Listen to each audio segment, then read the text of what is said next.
हम इंटेलिजेंस को कैसे डिफाइन करते हैं? प्रॉब्लम सॉल्व करना, इन्वायरमेंट को सेंस करना, फ्यूचर को अडेप्ट करना। ये सब करने के लिए हमारे पास एक ब्रेन है जो लाखों न्यूरॉन से बना है। लेकिन एक बैक्टीरिया जो सिर्फ एक ही सेल से बना होता है, उसमें ना कोई ब्रेन है ना न्यूरॉन्स। तो आखिर कैसे एक बैक्टीरिया प्लानिंग करता है, सोचता है, स्ट्रेटजी बनाता है, और जब कोई खतरा उसे इंट्रैप करने की कोशिश करता है तब उसे चकमा देके स्केप कर जाता है? आखिर ये एक सिंगल सेल्ड ऑर्गेनिज्म बिना किसी ब्रेन के सोच कैसे सकता है? पिछले कुछ सालों में बैक्टीरिया पर और अमीबा पर हुई रिसर्च ने हैरान कर देने वाली बात सामने रखी है। ये यूनिसेल्युलर ऑर्गेनिजम्स अपने इन्वायरमेंट की सिचुएशन को समझकर रिएक्ट करते हैं और उनका बिहेवियर बेहद इंटेलिजेंट दिखाई देता है। एक मशहूर मॉलिक्यूलर बायोलॉजिस्ट माइकल डेंटन कहते हैं, अमीबा जो सिर्फ एक धूल के छोटे जर्रे जितना होता है, ऐसा बिहेवियर दिखाता है जो बड़े जानवरों जैसा ही लगता है। अगर अमीबा बिल्ली जितना बड़ा होता तो शायद हम उसे भी मैमल जितना इंटेलिजेंट मानते। लेकिन सवाल ये है, इतने छोटे से ऑर्गेनिज्म में इतनी सारी इंफॉर्मेशन एक साथ कैसे जुड़ती है कि वो इतने सोच समझ कर लिए गए डिसीजंस जैसा बिहेवियर दिखा सके? अमीबा अपने शिकार को पकड़ने के लिए जो इंफॉर्मेशन प्रोसेस करता है, रास्ता बदलने का डिसीजन, शिकार भाग जाए तो भी लगातार उसका पीछा करते रहना, और जब एक छोटा अमीबा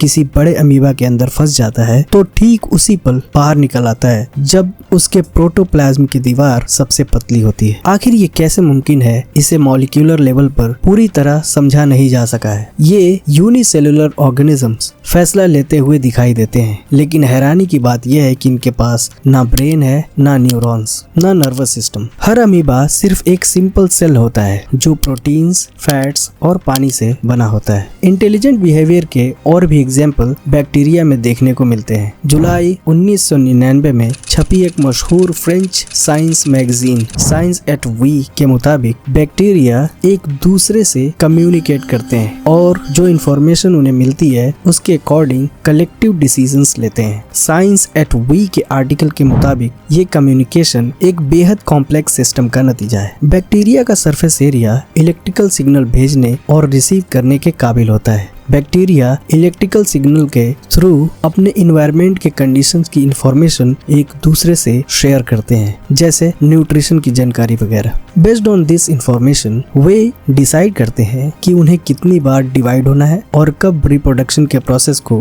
रोक देना है। इन शॉर्ट, ऐसे ऑर्गेनिजम्स जिन्हें हम नेकेड आई देख भी नहीं सकते, अपने आसपास के माहौल से इंफॉर्मेशन इकट्ठा करते हैं, उसे समझते हैं और फिर एक दूसरे तक पहुंचाते हैं। उसके बाद वे मिलकर एक ज्वाइंट एक्शन प्लान तय करते हैं। बगैर किसी ब्रेन, न्यूरॉन्स, नर्वस सिस्टम के ऐसे बिहेवियर दिखाना जिसमें इंटेलिजेंस, रीजन और कॉन्शियसनेस की जरूरत होती है, ये दिखाता है कि ऐसे रैशनल, प्लान्ड, कैलकुलेटेड और डिसिसिव एक्शंस का असली सोर्स उनके अंदर तो नहीं है। ये एक साफ निशानी है कि कोई और है जो उन्हें इस तरह रैशनल तरीके से गाइड कर रहा है। वही अल्लाह है जो उन्हें पैदा करता है और उनके हर एक्शन को डायरेक्शन देता है। ये सच्चाई सिर्फ बैक्टीरिया के लिए नहीं है बल्कि हर जिंदगी के लिए है, जैसे कि अल्लाह कुरान में फरमाता है, There is not a moving creature, but he hath grasp of its forelock.